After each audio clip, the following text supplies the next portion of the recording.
Hello people, welcome to our new channel where we will talk about psychology based on the syllabus of NDA UGC NET, but it also can help all the learners of psychology to reach their goals. I am going to start from very beginning and explain you very easily and try to do my best. But still, if you have any doubt about anything related to the concept, you can ask without any hesitation in the comment box given below.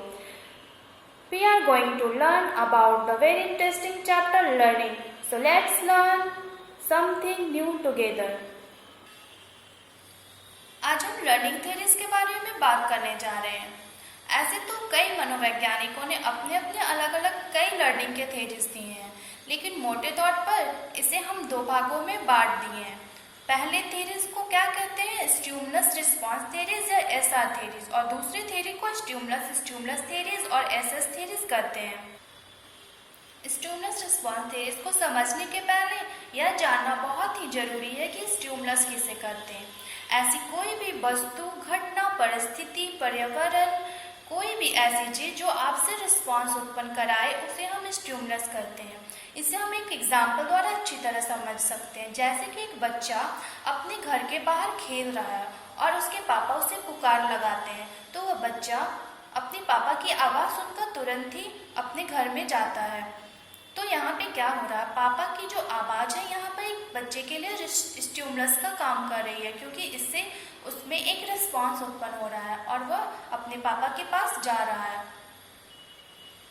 तो I hope हम समझ चुके होंगे कि stimulus किसे कहते हैं। अब हम इस थ्योरी के बारे में बात करते हैं। तो सीखने की प्रक्रिया में प्राणी स्टिमुलस एंड रिस्पॉन्स के बीच एक कनेक्शन स्थापित करता है और इस कनेक्शन का आधार रीइंफोर्समेंट है।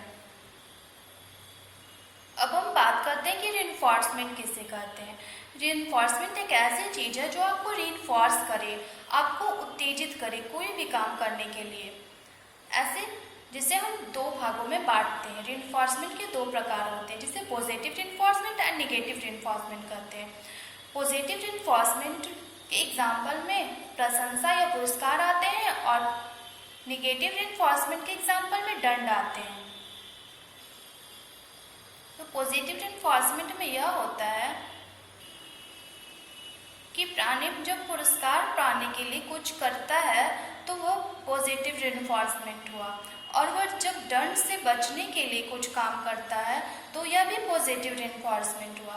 तो यह बच्चा दंड से बचने के लिए है जो पापा की आवाज़ पर उनके पास जा रहा है, तो यहाँ पे इनडायरेक्टली उसे पॉजिटिव रीइंफोर्समेंट मिल रही है। तो यहाँ जो कॉन्सेप्ट है वो बिल्कुल ही अच्छी तरह क्लियर है कि सीखने की परिस्थिति में प्राणी स्टिमुलस एंड रिस्पॉन्स के बीच जो कनेक्शन स्थापित करता है उसका आधार रीइंफोर्समेंट है। अब हम नेक्स्ट पॉइंट की बात करते हैं कि जब करेक्ट रिस्पॉन्स करने के बाद प्राणी को रीइंफोर्समेंट दिया जाता है तो इसका इफेक्ट यह होता है कि फ्यूचर में प्राणी उस स्टिमुलस के सामने आने पर वही अनुक्रिया करता है। पापा की आवाज़ पर बच्चे को पापा के पास जाना यहाँ पर एक करेक्ट रिस्पॉन्स का काम कर रहा और वह उनकी डांट से बच रहा है। तो जब फ्यूचर में पापा जब भी उसे बुलाएंगे तो वह पापा तुरंत, बच्चा है जो तुरंत ही पापा की आवाज़ पर उनके पास चला जाएगा।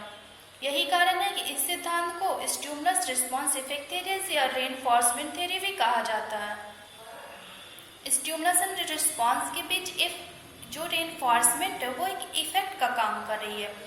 बस यही कारण है कि इसे स्टिमुलस रिस्पॉन्स इफेक्ट थ्योरी और रीइंफोर्समेंट थ्योरी कहा जाता है। इस श्रेणी के सिद्धांत में थॉर्नडाइक, पैवलोव, हल, स्किनर आदि के सिद्धांत को रखा गया है।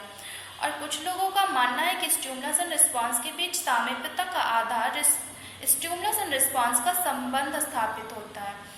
कुछ लोग ऐसे हैं, कुछ मनोवैज्ञानिक ऐसे हैं जो लोग कहते हैं कि स्टिमुलस आती है फिर रिस्पॉन्स आती है, स्टिमुलस आती है फिर रिस्पॉन्स आती है। बस इसी कारण है जो स्टिमुलस एंड रिस्पॉन्स का जो कनेक्शन है वो स्थापित होता है। इसका कोई भी जो वो रीइंफोर्समेंट है कोई भी आधार नहीं है जिसके कारण है जो स्टिमुलस एंड रिस्पॉन्स के बीच कनेक्शन स्थापित होता है। तो ऐसे विचार को मानने वालों में गथरी एक है। अब हम बात करते हैं सेकेंड थ्योरी के बारे में, जिसे स्टिमुलस थ्योरी कहते हैं। तो इस सिद्धांत के अनुसार किसी भी सीखने की परिस्थिति में कई प्रॉब्लम्स और स्टिमुलस आते हैं और व्यक्ति को उन विभिन्न स्टिमुलस का अर्थ तथा उसके आपसी संबंधों को समझना होता है। एक कार चलाने के एग्जाम्पल को लें तो जब हम कार चलाना सीखते हैं तो सीखने के दौरान कई प्रॉब्लम्स एंड स्टिमुलस आते हैं, जैसे कि ब्रेक को कैसे दबाएं, कार को राइट मुड़ाएं या लेफ्ट मुड़ाएं, और भी कई ऐसी प्रॉब्लम्स आती हैं और व्यक्ति सारे प्रॉब्लम्स पर ध्यान देता है, सारे स्टिमुलस पर ध्यान देता है और व्यक्ति को विभिन्न स्टिमुलस का अर्थ और उसके आपसी संबंधों को समझना होता है इस प्रोसेस में। और जैसे ही व्यक्ति उन विभिन्न स्टिमुलस का अर्थ और उसके संबंध को समझ लेता है तो पूरी स्टिमुलस सिचुएशन का एक कॉग्निटिव मैप उसके मन में विकसित हो जाता है, जिससे हम लर्निंग करते हैं।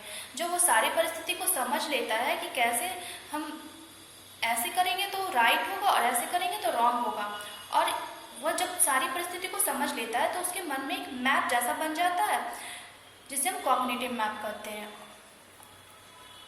इसे विस्तृत अर्थ में कॉग्निटिव थ्योरी भी कहा जाता है। इसे कॉग्निटिव थ्योरी क्यों कहते हैं? क्योंकि यह कॉग्निशन के लेवल पे काम कर रहा है, नॉलेज के लेवल पे काम कर रहा है।